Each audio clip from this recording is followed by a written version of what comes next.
Yashy Murphy, when I asked you what your title should be, how should I address you for this podcast, you were all like, I don't like that question. I hate it. Don't ask me. Yep. Okay. So what I did instead is I figured you're a woman who wears many hats. You and hubby Chris run a website called ParentingtoGo.ca, a website that's loaded with amazing information about traveling, but traveling with kids. So thank you so much for joining me on the Fact Up podcast today. Thanks for having me. My pleasure. It's always an honor to talk to you, and you're an amazing woman who does a lot all the time. And just watching your feed and watching your posts, true or false, you and Chris produce the content, your kids create the content. Yep, definitely. Right? Yep. Did you teach them how to create content from such an early age that they're just kind of naturals at it now? I think so. I mean, well, we were always filming them doing stuff, right? That's how we started what we started doing. It's because I was documenting everything, as every new parent does. And now they love it. They are more comfortable in front of the screen than they are in real life with people. So right. They just have this personality that turns on. You know what I love about your posts is that you capture your kids at not just like the best of moments, but the most real moments. If they're not feeling like eating a particular meal, if they're tired, you'll post that. And do you find that a lot of people find that they connect with you more because you're posting not just, this idyllic life of a travel writer and of a wife and of a mom, but the real side to it as well?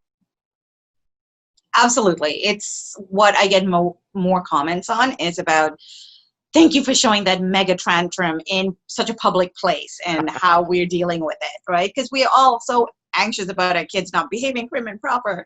But the reality is that they don't. They have a mind of their own, and I want to show that. But I want to show how we're dealing with it. And I get advice from other people saying, oh, I remember when this happened. Here's a tip. So I love sharing that, and people who read our stuff and watch our stuff love it too. Do you find that, kind of going on that vulnerability side, that real side, do you find that your posts have reflected how you've gone through the crisis, the coronavirus kind of crisis? Do you find that your posts have kind of gone along with the times, but do you find that a lot more people are posting a lot more of a vulnerable side to them to reflect the times that we're in? Yes and no. I feel like there are some people who have always been vulnerable and sharing that side to life, and those people have continued to, and I think it depends a lot on who we're following and how we curate our own feeds. And then, yes, there are some people who are just learning about themselves and having that time to reflect and sharing what they're learning.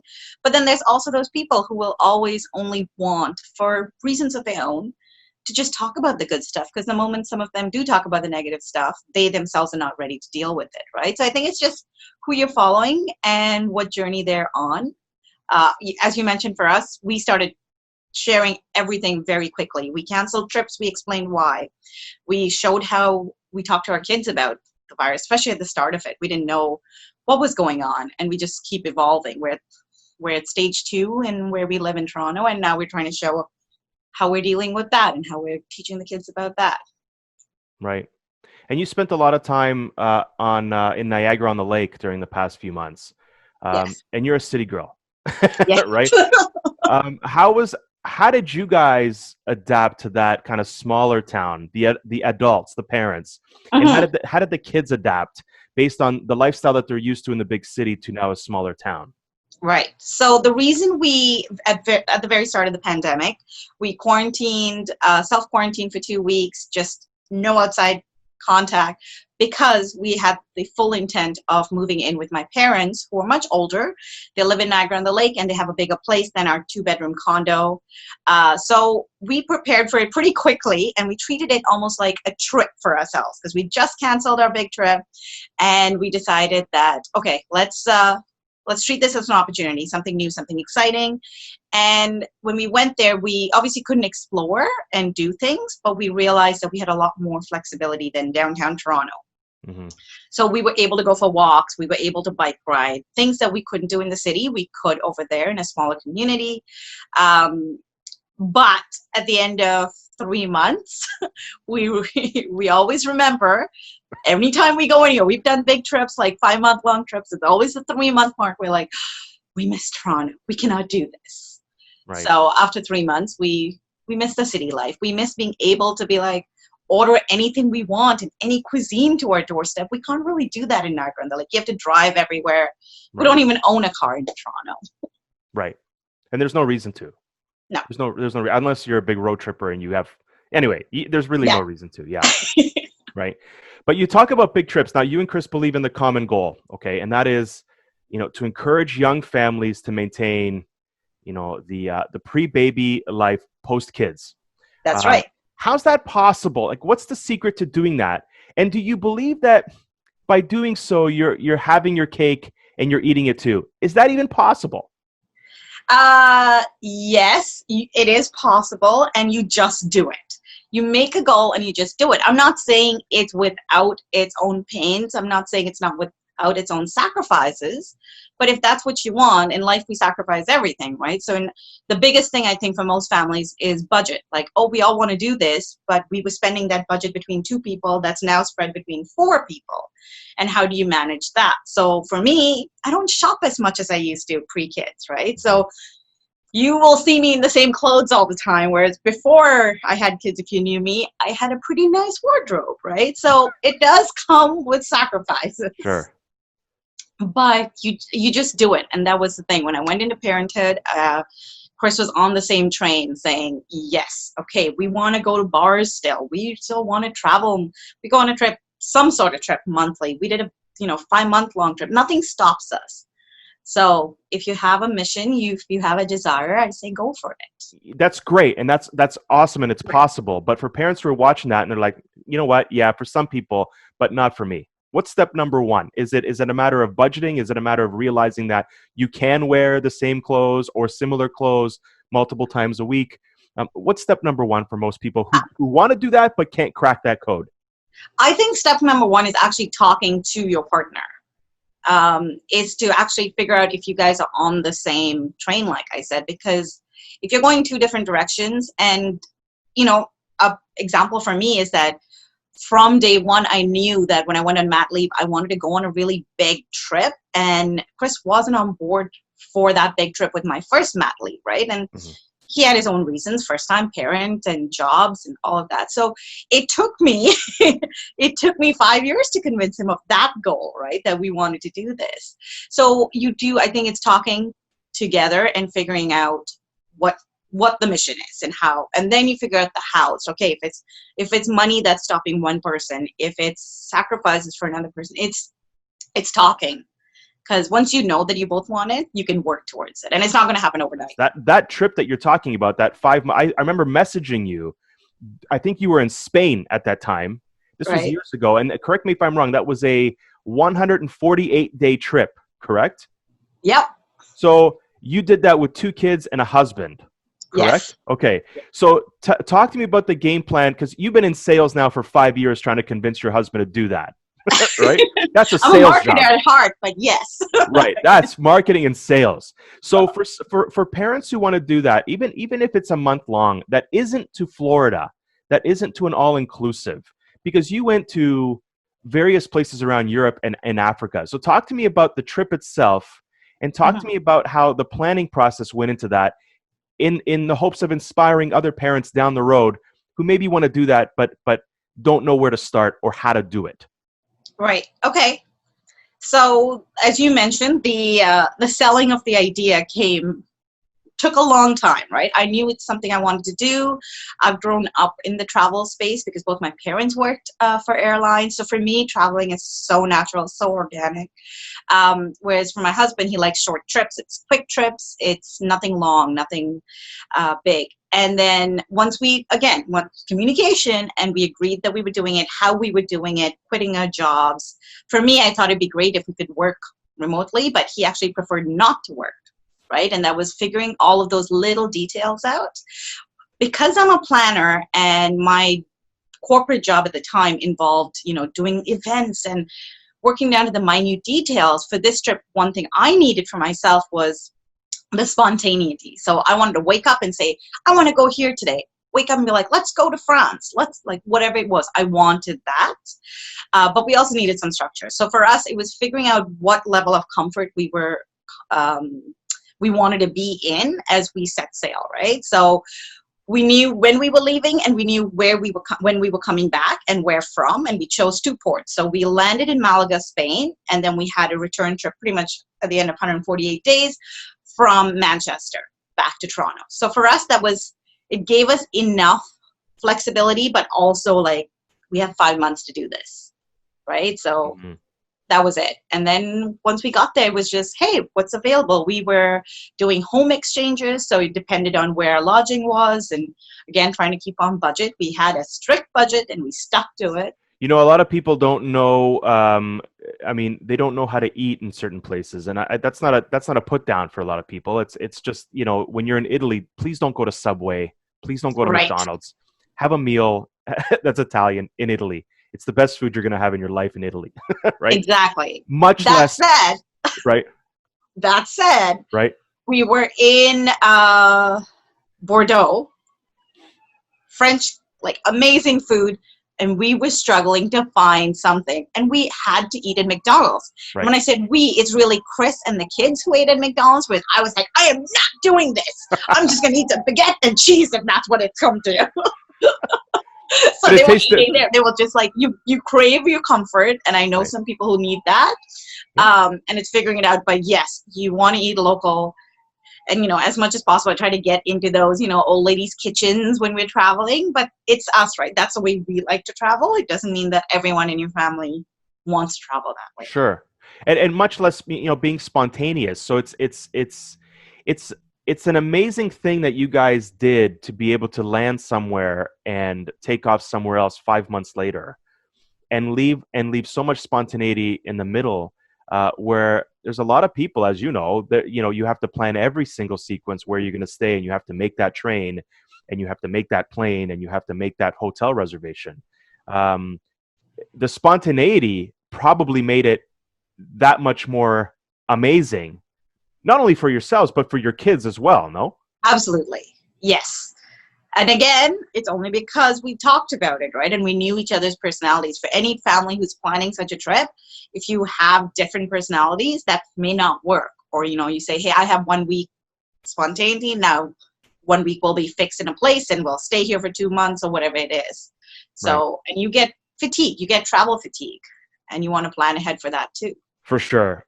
That said, do you receive any cattiness from people for your bravery, for your spontaneity, for your ability to communicate? Cattiness from people that want to throw shade your way for doing what you did, for doing what you do? And it's purely jealousy, by the way. Do you ever get that? You ever get that from people?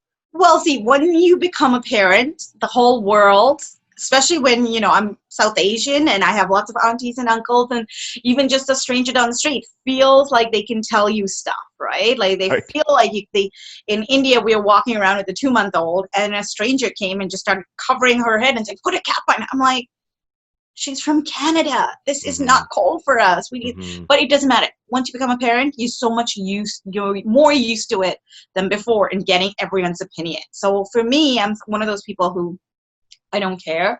I don't care, not that your opinion doesn't matter. I am always willing to listen. And I've changed my mind numerous times on things. But when I've done something like that big trip that we did, I got more messages about being in awe. How do we plan? You're so lucky. You're so fortunate. I got some of that.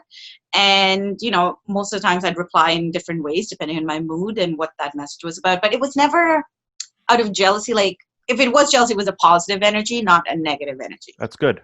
Yeah. That's good. I would assume that because people, generally speaking, don't have the opportunities to do that, or don't give themselves the opportunity to do that, that when they see someone else doing it, it's like, well, who is she to do that? Or who are they to do that? So that's why I ask. I don't want to spread that negativity. As a Greek, internalize that. They didn't come at me with it. Right. That's right. And as a Greek, listen, we have that evil eye, right? The Turks have the same thing. The Egyptians, the Italians, it's the malocchio. You don't want any energy your way. You don't want compliments. You don't want nothing. Because then we have to spit in the air and at you, and we don't want to spit at anybody because that's assault. right? So don't even talk to me about how happy you are for. No, just put it aside. It's Big Fat Greek Wedding, 100% true, Oh my God. right? Love that movie. Yes. Yashi, you've grown up around the world. You've moved Bahrain, Pakistan, the USA, Australia. How did this? How did those formative early years of your life? And you mentioned your parents working for airlines. How did those formative years of your life influence your love of travel, your love of culture, your love of food? Uh, it has definitely, it's influenced me now. I can reflect and say that. But when I was growing up, and especially when I was younger, right? So during my tween years, as they're calling it now, like right before I became a teenager, it didn't matter for me. We'd go somewhere. My parents are very social. So we'd build our little bubbles of, aunties and uncles that we didn't know that were there. And, it's parties over there. It was Thursday night, Friday nights, like big parties, everyone bringing food. So for me, that was like, it was fun. Like moving places is exciting. Making friends was always intimidating, but it came naturally. So by the time I became a teenager, later in my teen years, I didn't want to travel anywhere. Hmm. So when we were living in Pakistan, I was a typical teenager telling my parents, you go and I will stay at home and I'll have my friends over. And my parents were always fine with that. Mm-hmm. So they'd go traveling. So I unfortunately haven't seen Pakistan the way I would have liked to, the way that my family saw the country. And now I'm regretting it. But at the time, I loved it. I wanted that freedom. I wanted that flexibility. Sure. So it's only now that I'm like, oh yeah, I like to do this because I can eat anything. My uncle can cook goat balls and make me eat it, and I loved it. I was like, I can now eat anything, and I'm trying to teach my kids that. I'm like, right. They're like, what is this? Just eat it. It's fine. Just a lick. Just taste it. Right. That's awesome. That's awesome.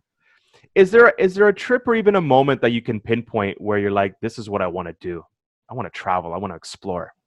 Can you pinpoint a moment in your past that sparked it and that was it? You were off to the races? No, there isn't. I think, I honestly do think it's in my blood. And that's a reason that I wanted to travel so early with our own kids, is because I've been doing it since I was mere weeks old. And it's just natural, right? So I knew how to behave on a plane. And back then, the stewardesses would let me actually go and, I used to deliver food for people because that was the end. Yeah. They used to, oh my gosh, I pushed the cart down the aisles. That's amazing. I've flown in cockpit because, they allowed you back in the day on the jump seat. So right. I used to go between UK and Dubai all the time, just like you were allowed to do things like this back then. And you don't have that flexibility now. So for me, it's just, it wasn't a moment. It wasn't anything. It was just natural. And like I mentioned, there were periods when I didn't want to travel, and that was natural as well. Right.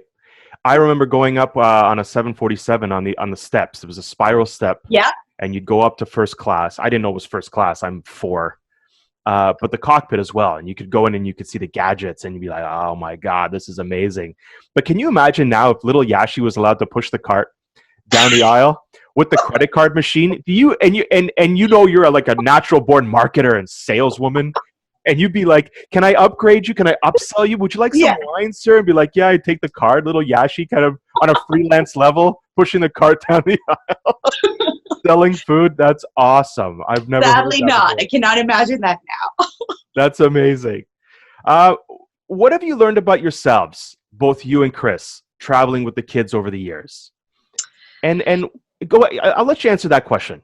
Okay. Yeah. Don't send too many questions my way. I'm not good at remembering things. No problem. That's what I'm here for. Honestly, I feel like travel has actually prepared us for COVID in some ways because we're so used to being together, right? Like being just the 4 of us. We know how to entertain each other. We know when each other needs a space. And so for me, that's what travel teaches you a lot, right? It teaches you how to behave in your nucleus circle. And then it teaches you when to allow others in and how to interact and when to be empathetic and how to be empathetic. And that's something we really want our kids to learn about. We want to expose our kids to different cultures, and we learn to travel. So it's the flexibility, and it's just how to be together without driving each other insane. Right. And you kind of answered my next question. What do your kids take away from the experiences that you provide them, and do they realize how lucky they are? Well, do they realize how lucky they are? No, no kid ever does. I didn't appreciate it when I had that opportunity as a child myself. I appreciate it a lot more now. So no, they don't appreciate it, but they value it, because when we don't go on a plane for for more than a month or 2 months, they go, "Why aren't we going somewhere?" Right, Right? right, So they, and especially now being stuck at home, it's like, what are we doing today? What do we do? Are we not doing anything today?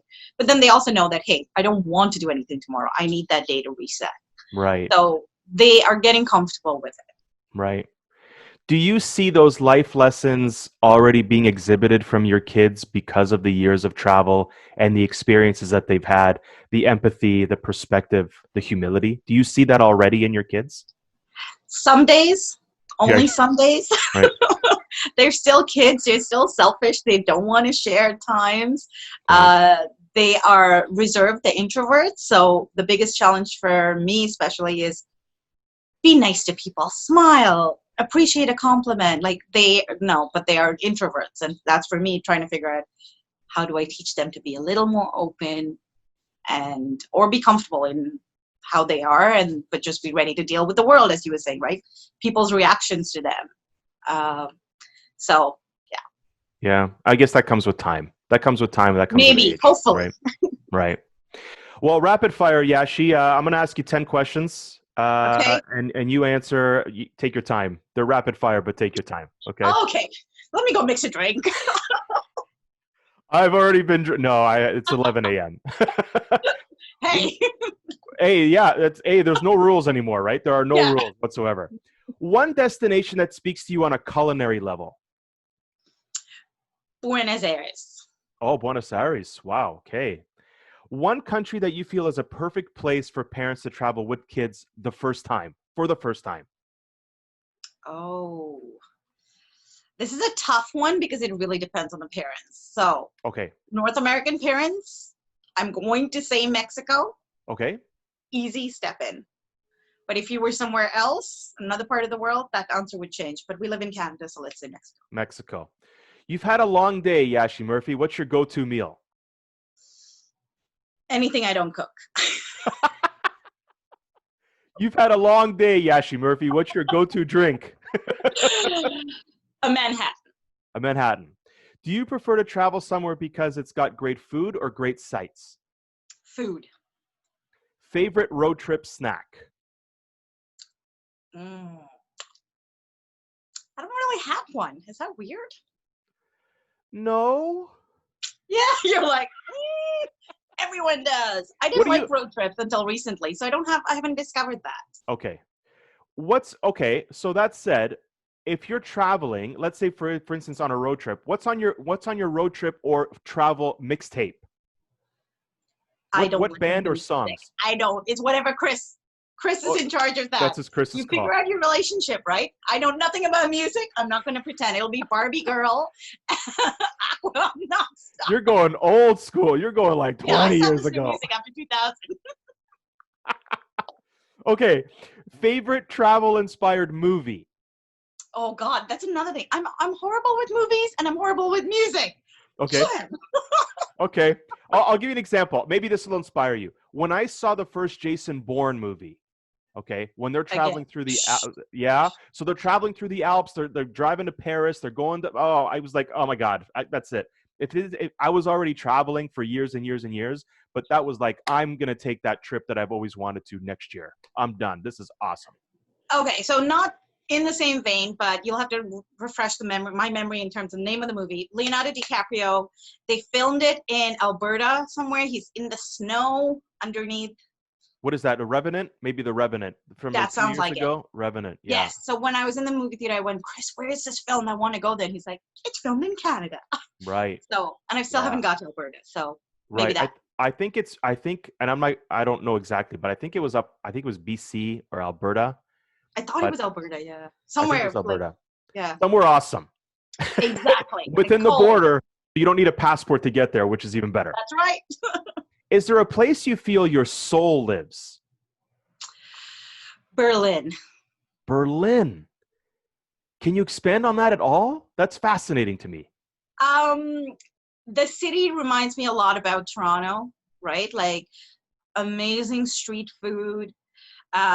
It has a lot more history than Toronto, like I'll say, but there's a lot of conflict, and yet like the people there are just so generous and so kind when you actually live there, like a local. And family is so important, right? Like we saw amazing programs for families when we were there. Um, Good culture scene. It's just like, I don't know. I felt like at home, and I love a little bit of grunginess with, you have your pish posh neighborhoods too. So depending on where you want to go, Hmm. you can go and do things. So Yeah, I love Berlin. I love Berlin. I hear you. I hear you on every level. Last question. All the years you've been traveling, okay, why do you travel? because I want more. It's as simple as that. I want more of everything, and travel allows me to get that. I couldn't have put it better myself. Yashy Murphy. Open-ended. Yes, definitely. Yashy Murphy, thank you so much. ParentingtoGo.ca is the website. Ladies, gentlemen, families, singles, solos, whatever. There's inspirational content there that will speak to you on a personal level. I suggest you go to that website, Yashy Murphy. Always a pleasure talking to you. Thank you so much for taking the time today to join me on the Fact Up podcast. And I wish you and your family nothing but health and blessings until we meet again. Thank you. Ciao.